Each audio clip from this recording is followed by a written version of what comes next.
وہی ہے جو تمہیں بجلی دکھاتا ہے اس حال میں کہ تم ڈرتے ہو یا امید کرتے ہو، اور وہ بھاری بادل پیدا فرماتا ہے۔ هو الذی یریکم البرق، وہی ہے جو تمہیں بجلی دکھاتا ہے۔ اس آیت میں اللہ تعالیٰ نے اپنی عظیم قدرتوں میں سے ایک ایسی چیز کا بیان فرمایا ہے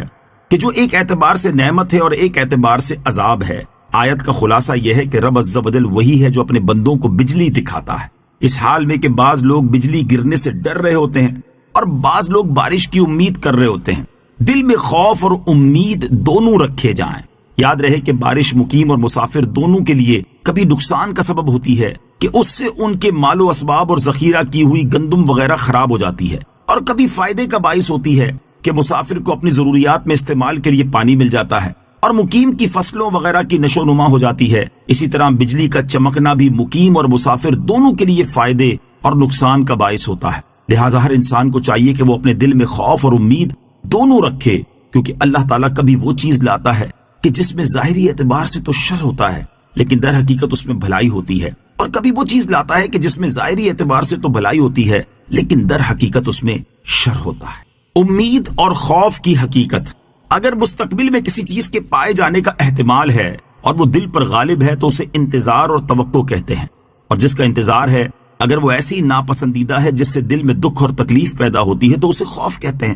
اور جس کا انتظار ہے اگر وہ پسندیدہ ہے اور دل کا اس سے تعلق پیدا ہو چکا ہے اور اس سے دل کو لذت و آرام پہنچ رہا ہے تو اسے رجا یعنی امید کہتے ہیں۔ تو گویا کہ امید دل کی راحت کا نام ہے جو محبوب چیز کے انتظار سے حاصل ہوتی ہے، لیکن یہ محبوب چیز جس کی توقع کی جا رہی ہے اس کا کوئی سبب ہونا چاہیے۔ اب اگر اس کا انتظار اکثر اسباب کے ساتھ ہے تو اس پر امید کا لفظ صادق آتا ہے، اور اگر اسباب بالکل نہ ہوں یا اضطراب کے ساتھ ہوں تو امید کے مقابلے میں اس پر دھوکے کا لفظ زیادہ صادق آتا ہے، اور اگر اسباب کا وجود بھی معلوم نہ ہو اور ان کی نفی کا علم بھی نہ ہو تو اس کے انتظار پر تمنا کا نام زیادہ صادق آتا ہے، کیونکہ یہ انتظار کسی سبب کے بغیر ہے۔ الغرض کوئی بھی حالت ہو، امید اور خوف کا نام اسی پر صادق آتا ہے جس میں تردد ہو، اور جس کے بارے میں یقین ہو اس پر صادق نہیں آتا، کیونکہ طلوع آفتاب کے وقت نہیں کہا جاتا کہ مجھے طلوع آفتاب کی امید ہے، اور غروب کے وقت یہ نہیں کہا جاتا کہ مجھے غروب آفتاب کا خوف ہے،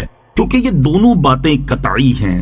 مغفرت کی امید کی حقیقت، امام محمد غزالی رحمۃ اللہ تعالی فرماتے ہیں، ارباب قلوب جانتے ہیں کہ دنیا آخرت کی کھیتی ہے اور دل زمین کی طرح ہے۔ ایمان اس میں بیج کی حیثیت رکھتا ہے، اور عبادات زمین کو الٹ پلٹ کرنے، صاف کرنے، نہریں کھودنے اور ان زمینوں کی طرف پانی جاری کرنے کی طرح ہے، اور وہ دل جو دنیا میں غرق اور ڈوبا ہوا ہے اس بنجر زمین کی طرح ہے جس میں بیج پھل نہیں لاتا، اور قیامت کا دن فصل کاٹنے کا دن ہے اور ہر شخص وہی کچھ کاٹے گا جو اس نے بویا ہوگا۔ تو مناسب یہی ہے کہ بندے کی امید مغفرت کو کھیتی والے پر قیاس کیا جائے کہ جو شخص اچھی زمین حاصل کرتا ہے اور اس میں عمدہ بیج ڈالتا ہے جو نہ تو خراب ہوتا ہے اور نہ ہی بدبودار، اور پھر اس کی تمام ضروریات کو پورا کرتا ہے، اور وہ وقت پر پانی دینا، پھر زمین کو کانٹوں اور گھاس پھوس نیز ان تمام خرابیوں سے پاک کرنا ہے جو بیج کو بڑھنے سے روکتی یا خراب کر دیتی ہے۔ پھر وہ اللہ تعالیٰ کے فضل کا منتظر ہو کر بیٹھ جائے کہ وہ زمین کو بجلی کی گرج اور دیگر مفسد آفات سے بچائے گا یہاں تک کہ کھیتی اپنی تکمیل کو پہنچ جائے، تو اس انتظار کو امید کہتے ہیں۔ اور اگر سخت زمین میں بیج ڈالے جو شور زدہ ہو اور بلندی پر ہو جس تک پانی نہیں پہنچ سکتا، اور بیج کی پرواہ بھی نہ کرے، پھر اس کے کٹنے کا انتظار کرے، تو اس انتظار کو امید نہیں کہتے بلکہ بے وقوفی اور دھوکہ کہتے ہیں۔ اور اگر اچھی زمین میں بیج ڈالا لیکن اس میں پانی نہیں ہے، اب وہ بارش کے انتظار میں ہے، اور یہ ایسا وقت ہے جس میں عام طور پر بارش نہیں برستی اور نہ ہی اس میں کوئی رکاوٹ ہوتی ہے، تو اس انتظار کو امید نہیں بلکہ تمنا کہتے ہیں۔ تو گویا امید کا لفظ کسی ایسی محبوب چیز کے انتظار پر صادق آتا ہے جس کے لیے وہ تمام اسباب تیار کر دیے گئے جو بندے کے اختیار میں ہیں، اور صرف وہی اسباب باقی رہ گئے جو بندے کے اختیار میں نہیں ہیں، اور وہ اللہ تعالیٰ کا فضل ہے جس کی وجہ سے تمام نقصان دہ اور فاسد کرنے والے اسباب کھیتی سے دور ہو جاتے ہیں۔ پس جب بندہ ایمان کا بیج ڈالتا ہے اور اس کو عبادات کا پانی پلاتا ہے، دل کو بد اخلاقی کے کانٹوں سے پاک کرتا ہے اور اللہ تعالیٰ کے فضل کا مرتے دم تک منتظر رہتا ہے، حسن خاتمہ جو کہ مغفرت تک پہنچاتا ہے اس کا انتظار کرتا ہے، تو یہ انتظار حقیقی امید ہے، اور یہ ذاتی طور پر قابل تعریف ہے، اور موت تک اسباب ایمان کے مطابق اسباب مغفرت کی تکمیل کے لیے قیام اور دوام کا باعث ہے۔ اور اگر ایمان کے بیج کو عبادات کا پانی نہ دیا جائے یا دل کو برے اخلاق سے ملوث چھوڑ دیا جائے اور دنیاوی لذت میں منہمک ہو جائے، پھر مغفرت کا انتظار کرے تو اس کا انتظار ایک بے وقوف اور دھوکے میں مبتلا شخص کا انتظار ہے۔ وَيُنشِئُ السَّحَابَ الثِّقَالَ، اور وہ بھاری بادل پیدا فرماتا ہے۔ اس آیت کا خلاصہ کلام یہ ہے کہ پانی سے بوجھل بادلوں کو پیدا فرمانا بھی اللہ تعالیٰ ہی کی قدرت ہے۔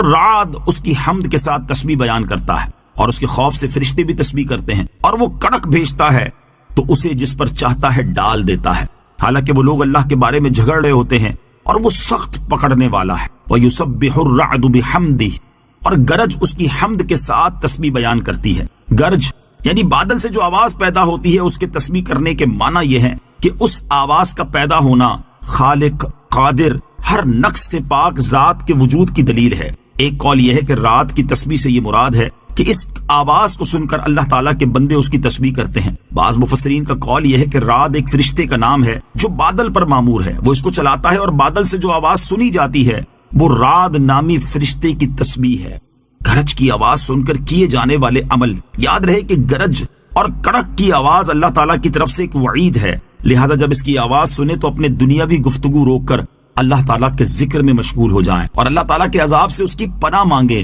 چنانچہ حضرت عبداللہ بن زبیر رضی اللہ تعالیٰ عنہ جب گرج کی آواز سنتے تو آپ گفتگو چھوڑ کر یہ آیت پڑھتے، وَيُسَبِّحُ الرَّعْدُ بِحَمْدِهِ وَالْمَلَائِكَةُ مِنْ خِيفَتِهِ، پھر فرماتے بے شک یہ زمین والوں کے لیے شدید وعید ہے۔ حضرت عبداللہ ابن عمر رضی اللہ تعالیٰ عنہما فرماتے ہیں جب نبی اکرم علیہ الصلوۃ والسلام گرج اور کڑک کی آواز سنتے تو یہ دعا مانگتے، اللہم لا تقتلنا بغضبک ولا تہلکنا بعذابک وعافنا قبل ذلک، یعنی اے اللہ ہمیں اپنے غضب سے نہ مارنا اور اپنے عذاب سے ہلاک نہ کرنا، اور ہمیں اپنا عذاب نازل ہونے سے پہلے عافیت عطا فرما۔ حضرت عبداللہ ابن عباس رضی اللہ تعالیٰ عنہما سے روایت ہے نبی کریم صلی اللہ تعالی علیہ وسلم نے فرمایا جب تم گرج کی آواز سنو تو اللہ تعالیٰ کا ذکر کرنا شروع کر دو، کیونکہ یہ ذکر کرنے والے کو نہیں پہنچتی۔ والملائکۃ من خیفتہ، اور فرشتے اس کے ڈر سے، اس سے مراد وہ فرشتے ہیں جو بادلوں پر مامور فرشتے کے مددگار ہیں، یہ اس سے تمام ملائکہ مراد ہیں۔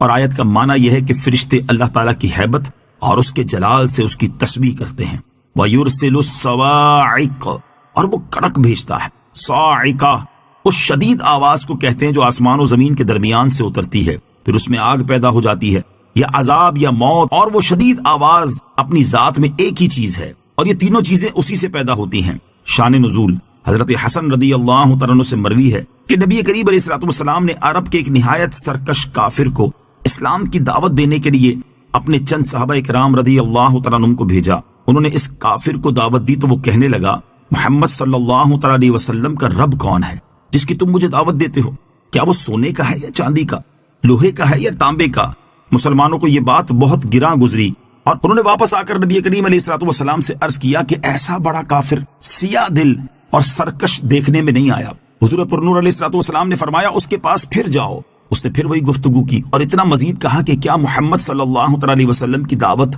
قبول کر کے میں ایسے رب کو مان لوں جسے نہ میں نے دیکھا نہ پہچانا؟ یہ حضرات پھر واپس ہوئے، انہوں نے عرض کی نبی پاک علیہ الصلوۃ والسلام اس کی خباثت تو اور ترقی پر ہے۔ ارشاد فرمایا پھر جاؤ۔ صحابہ کرام علیہم رضوان حکم کی تعمیل کرتے ہوئے پھر گئے۔ جس وقت اس سے گفتگو کر رہے تھے اور وہ ایسی ہی سیاہ دل کی باتیں بک رہا تھا تو ایک بادل آیا، اس سے بجلی چمکی اور کڑک پیدا ہوئی۔ کچھ دیر بعد بجلی گری اور اس کافر کو جلا دیا۔ یہ حضرات اس کے پاس بیٹھے رہے، اور جب وہاں سے واپس ہوئے تو راستے میں انہیں صحابہ کرام علیہم رضوان کی ایک اور جماعت ملی۔ وہ کہنے لگے کہیے وہ شخص جل گیا؟ ان حضرات نے کہا آپ لوگوں کو کیسے معلوم ہو گیا؟ انہوں نے فرمایا کہ نبی پاک علیہ الصلوۃ والسلام کے پاس وحی آئی ہے، وَيُرْسِلُ الصَّوَاعِقَ فَيُصِيبُ بِهَا مَن يَشَاءُ وَهُمْ يُجَادِلُونَ فِي اللَّهِ۔ بعض مفسرین نے ذکر کیا ہے کہ یہ آیت عامر بن طفیل اور اربد بن ربیعہ کے بارے میں نازل ہوئی۔ عامر بن طفیل نے اربد بن ربیعہ سے کہا کہ محمد صلی اللہ تعالی علیہ وسلم کے پاس چلو، میں انہیں باتوں میں لگاؤں گا، تم پیچھے سے تلوار سے حملہ کر دینا۔ یہ مشورہ کر کے وہ حضور اقدس علیہ الصلوۃ والسلام کے پاس آئے اور عامر نے نبی پاک علیہ الصلوۃ والسلام سے گفتگو شروع کی۔ بہت طویل گفتگو کے بعد کہنے لگا کہ اب ہم جاتے ہیں اور ایک لشکر جرار آپ پر لائیں گے۔ یہ کہہ کر وہ چلا آیا اور باہر آ کر اربد سے کہنے لگا کہ تو نے تلوار کیوں نہیں ماری؟ انہوں نے کہا جب میں تلوار مارنے کا ارادہ کرتا تھا تو درمیان میں آ جاتا تھا۔ رسول اکرم علیہ الصلوۃ والسلام نے ان لوگوں کے نکلتے وقت یہ دعا فرمائی اللہم اکفہما بما شئت، جب یہ دونوں مدینہ شریف سے باہر آئے تو ان پر بجلی گری، اربد جل گیا اور عامر بھی اسی راہ میں بہت بدتر حالت میں مرا۔